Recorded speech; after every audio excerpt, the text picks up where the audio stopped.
Hello, guys, and welcome to another episode of Everyday EDC. My name is Tyler, and today I'm doing a little bit of a different review for you guys. Um, this one is a Spyderco Tenacious review. Um, Tenacious was probably my first knife. It was definitely my first Spyderco I ever bought. And what did I have before that? I had that bug out that I fucked up. I think that's it. I had a bunch of stupid ones. So, this one was the very first Spyderco that I ever bought. And somewhere in learning, like before I knew Spyderco and knew anything, I was like, holy shit, like, you're learning all this stuff. And then I heard or read one passage where somebody's like, Spyderco compares nowhere with Benchmade. And like, because you're always looking up top brands for knives, because you don't know you don't know your ass from your foot, you know. So I think somewhere I read, I was like, oh, Spyderco sucks. And you're like, oh, okay. So you get this weird, like, oh, Spyderco sucks in your brain.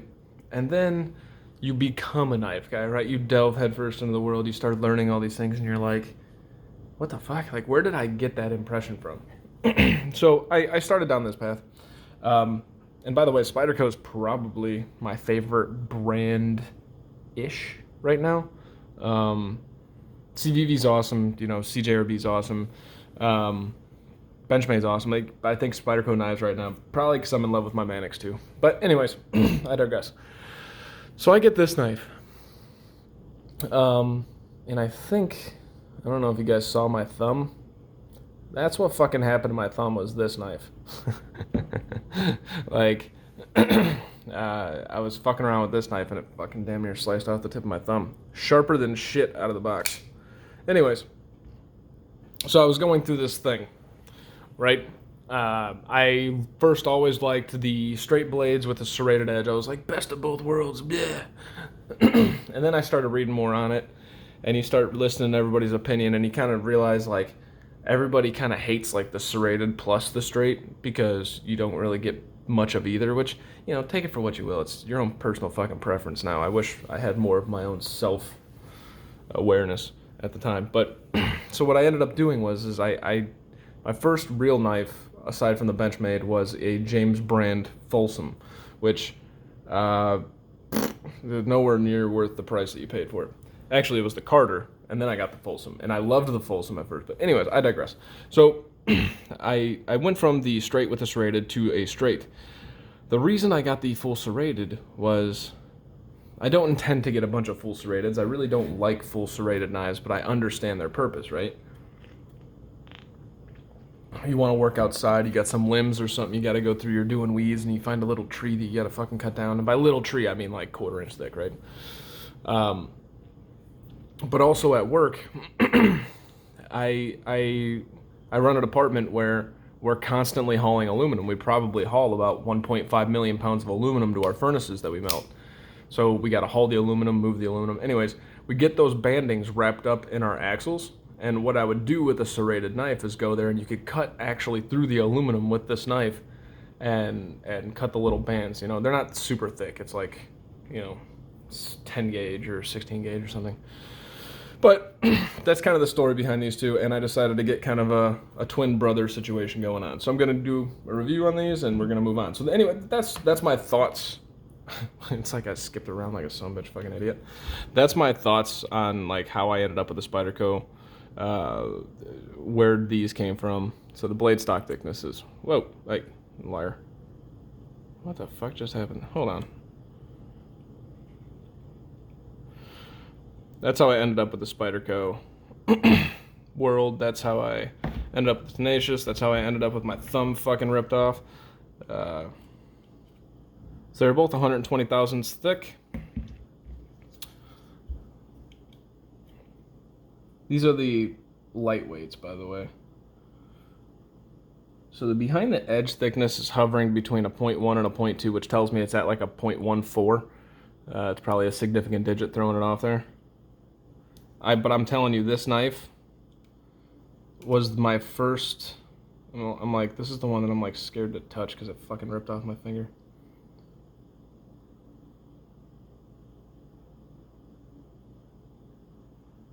So I was looking closer to like 15 thousandths. I know it showed up 20, but that's rounding up when you see it bounce around. So, super, super fucking slicey.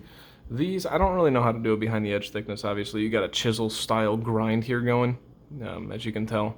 With the serrations, it's just flat on this edge, and it's sharpened on this. I've used this quite a bit. Absolutely love it. I wish in the beginning I was a little bit more patient, right, and gave myself a little bit more time with knives. But the action on these, I picked this up, this was sitting in my car for a while.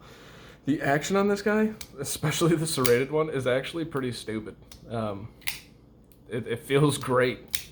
So, what are they running on? I think these are, I don't know if you can see them.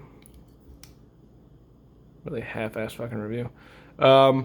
I can't see what these are running on. It's definitely a washer. And if I had to guess,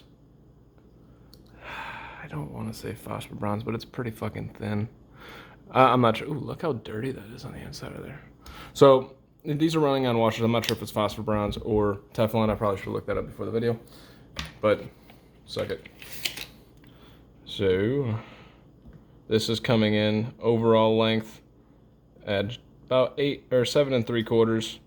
The blade length is coming in just under 3.5. Is that 7 3/4? Am I reading that right? Fucking Spyderco handle. Yeah. Blade length is coming in just under 3.5. The cutting edge is a full 3.5. This length is the same, 7 3/4. Blade length is the same, about 3.5. And the cutting edge is the same. Now let's get into weight. The whole purpose of these, the lightweights, these are the FRN scales, not the G10. The G10 looks cool. I almost wish that I would have just coughed up an extra $5 for the G10. This is my first and only experience with FRN. I don't hate it, but I get what we're talking about with the plasticky feel. I mean, it does feel fucking cheap. But with the steel liners underneath it to reinforce it, like, that's all that matters to me. So the lightweight tenacious straight edge coming in at 3.7 ounces. The serrated edge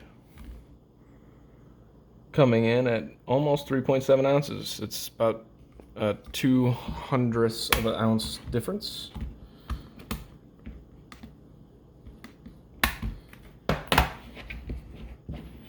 All right, so give a couple comparisons. We got the feldspar. So the feldspar you can pick up for about $10 less than you can pick these knives up for. And the Dogma. King Savivi.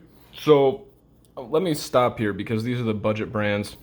I can do this real quick too. The Backlash and the Doris. So let me stop here.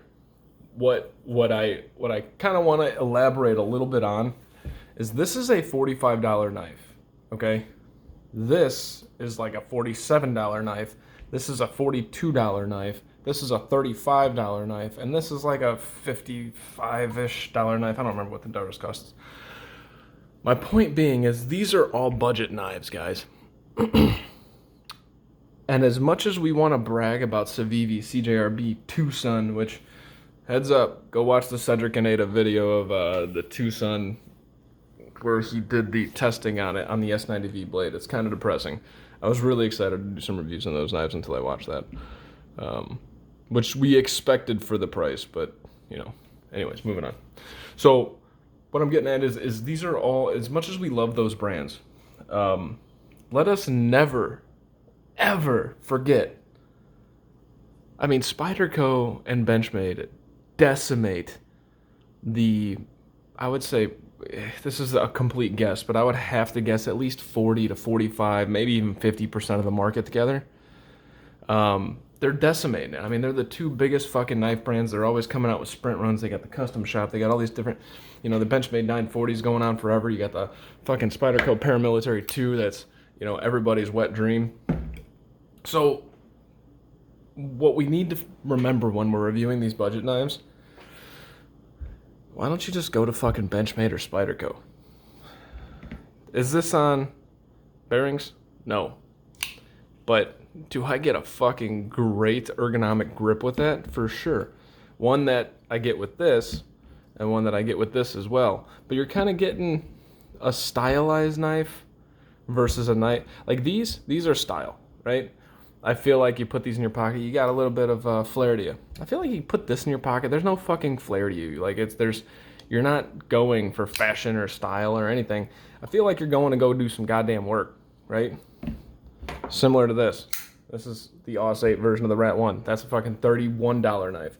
I know this is kind of like totally imploding and not like a normal knife review, but the point is I'm focusing on all these budget knives, and we got two $45 Spydercos here, and they just came out with another one, and I forgot what the name of it was, but it looked cool.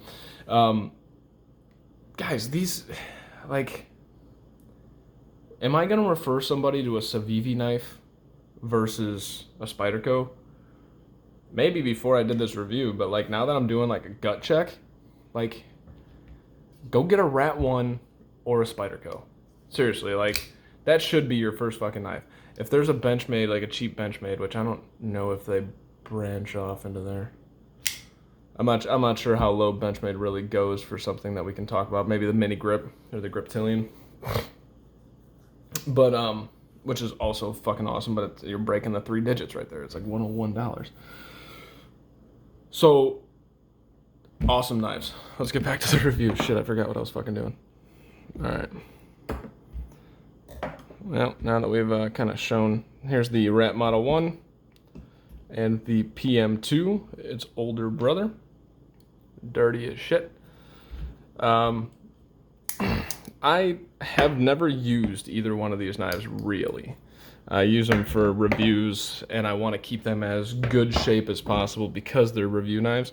And like I was telling a couple guys the other day, it's like I don't really get to carry my own fucking knives anymore because I have to do reviews, and it's not like you have to, it's I want to, but it takes away from what you actually want to carry the things that you want to review. And then last but not least, my baby girl, my Manix 2. So there's some size comparison. We'll leave Big Daddy and Little Daddy right there. It's kind of like they're about the same. They're both NFL players, or NBA players. They're both NFL players. What the fuck? So the Spyderco Tenacious. We have the straight edge, the serrated edge. Action on them's great. They're probably running on phosphor bronze, but I could be wrong. It could be Teflon. They're definitely on a washer, not a bearing, which is built to work, right? You're not going to get as much gunk in there, in theory. They are laser sharp. We talk about all these Civivis being laser sharp. This motherfucker, let's see if it still has it. I haven't fucked with it in a while. This thing, and I call it a motherfucker because that's a little bitch that bit my fucking thumb off. I mean, let's see here. Probably not no more. I haven't given it any TLC lately. But I used to, when it first came out of the box, I would go like this. And it kind of still does it, right? But it would cut the whole fucking sheet just with like a... It was stupid and awesome. So yeah, guys, that review sucked. All I did was just kind of talk shit. But what I'm getting with these is these two knives are the gateway to the big knives, right? These are the gateway to the PM2s, to the Manix 2s, to the Manix 2 XLs, to the fucking Shamans, to the Spidey Chefs, to the, you name it. This is the gateway drug. Whereas this isn't much of a gateway. This isn't much of a gateway. This is more of just a standalone badass knife. Now what this gets you is kind of your gateway into the Wii knives, which is a totally separate beast because there's no... Wii knives don't really have a method of design, right? They have tons of different designs, everything. The only thing that is really consistent with Wii is the quality and the action. I mean, everything else, I mean, you fucking crapshoot at what you're gonna get as far as design-wise. Almost always super slicey, razor sharp. I digress. Those are like, if you get into the Civivis and jump into the Wiis, you're jumping from $50 to $160 at the minimum to approximately $200, and then you're jumping more from $200 to $250. There's like all these different gaps and different knives, which I still might get that Wii Ferrum Forge fucking Malice. Oh god, it looks so good. But this is the gateway into here. We got our Manix 2, which I absolutely love my Manix 2. If you guys know me at all, you know that I carry this every day if I had the choice. I decimated the blade with an acid wash, gave it a decent finish, gave it some carbon fiber scales, some blacked out hardware, and then I even acid washed this. I love this knife. This knife is a fucking workhorse, right? Best ergonomic knife I've ever felt in my life. These are the gateway drug. These knives are going to get you there. These knives are going to do everything you need of them if you just want to go there. I mean, if this is as far as you want to go is $45, there is nothing wrong with the Tenacious.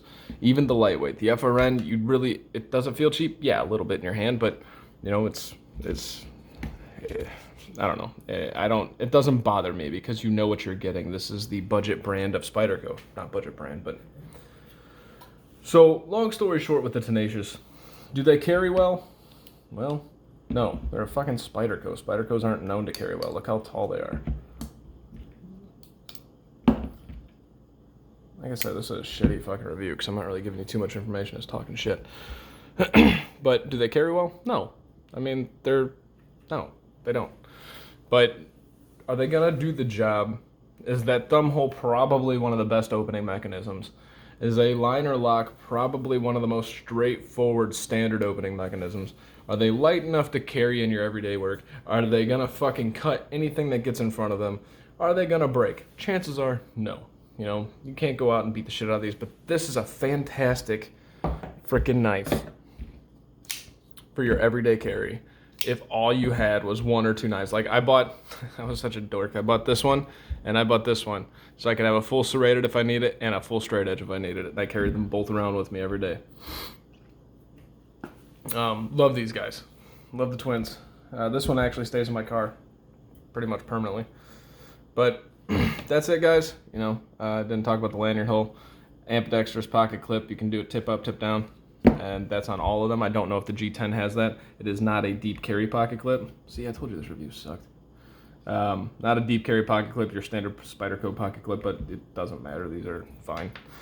Are they going to carry like the Durus? You know, the Durus doesn't even carry great for VV. No, it's going to carry better than the Axe. It's deep carry, but these are a fucking working knife. You're going to pull these out and nobody's going to be like, what the fuck is that? No, they're going to say that's kind of ugly because they don't know what a Spyderco is. They look at the leaf-shaped blade and they're like, what the fuck? Leaf-shaped blade's got a full flat grind. And this is a 8CR13 MOV. Want. But, again, not a huge deal, guys. I'm telling you. For $45, yes, you can get D2 steel. Yes, you get 9CR18 MOV. It doesn't matter. This is a fucking Spyderco. It's built with quality. I'm going to leave you guys with this thought. After watching that Cedric Aneda video, I forgot which Tucson model it was, but it had S90V steel. His original Spyderco S90V steel, I forgot on what model, cut like 750 fucking feet of rope, right? The Tucson S90V model cut 270. That Tucson S90V model is probably $100. That other Spyderco is maybe 220 or whatever the S90V is. What I'm saying is you kind of get what you pay for, right? And if you can trust the Spyderco brand, where are these made? China. These are Chinese ones. But if you can trust the Spyderco brand, you can trust that their 8CR13 MOV is probably the best 8CR13 MOV that they can really produce, right? And I use that as an example to say, look at their S90V versus the Tucson S90V. Well, we have to assume that the Tenaciouses are among the same blood. Oh, you can see not completely centered. This one's not completely centered either. They don't come that way. I haven't adjusted them or really taken them apart too much. I probably can fix that though. That's not a huge deal. This review's all over the fucking place. Disappointed with myself. Alright, that's really it, guys. This is Spyderco Tenacious. I wanted to get this out there because, like I said, you compare it to a Civivi, and it's just different, right? It's a hard comparison. I don't feel like it's apples to apples. I feel like this is like the minor league's best team, and this is like the major league's third string. Like, how do you compare the two, right? That's like how I look at these.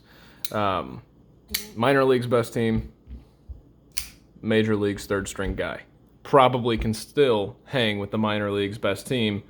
Probably do better than the minor league's best team, right? All right, guys. Thank you guys so much for watching. I hope that this was at least entertaining, because I know sure as shit wasn't informative. I found myself all over the fucking place. Have a great day. Stay safe. Love you guys.